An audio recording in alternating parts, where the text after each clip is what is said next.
அப்படியே நம்முடைய கருத்துக்களை பகிர்ந்து கொள்வதற்காக காங்கிரஸ் எம்பி திருமதி ஜோதிமணி அவர்கள் இருக்காங்க. வணக்கம் திருமதி ஜோதிமணி. உங்களுக்கு காங்கிரஸ் கட்சிக்கு தாவேகா தரப்பிலிருந்து ராஜ்யசபா சீட் ஒதுக்கப்பட்டிருக்கு. இதை எப்படி பாக்குறீங்க? அது ரொம்ப தாவேகாவுக்கு மண்மிகு முதலமைச்சர் தாவேகாவின் தலைவர் திரு ஜோசப் விஜய் அவர்களுக்கும் காங்கிரஸ் கட்சியின் சார்பாக எங்களுடைய மனமார்ந்த நன்றியை தெரிவித்துக் கொள்கிறோம்.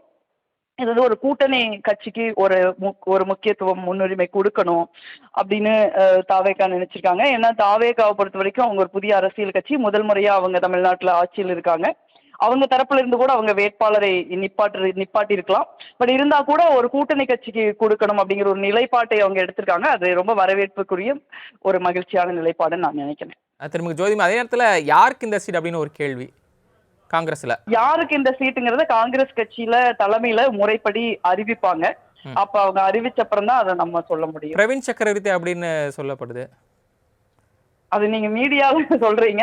யாருங்கிறத வந்து மிக நிச்சயமா வந்து காங்கிரஸ் தலைமை தான் அறிவிக்க முடியும். அதை ஒரு நாடாளுமன்ற உறுப்பினர் சொல்ல முடியாது இல்லையா? எங்க தரப்புல யாரு கிடைச்சாலும் மகிழ்ச்சி தான். அதுல என்ன இருக்கு? இல்ல உங்களுக்கு பேசுவாங்க இல்லையா, இவங்க பேர்ல இருக்குன்னு உங்களுக்குள்ள அந்த கலந்து ஆலோசனை இருக்கும் இல்லையா?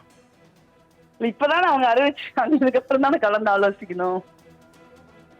நன்றி திருமிகு ஜோதிமணி. இணைப்புல இருந்து உங்களுடைய கருத்துக்களை பகிர்ந்து கொண்டமைக்கு.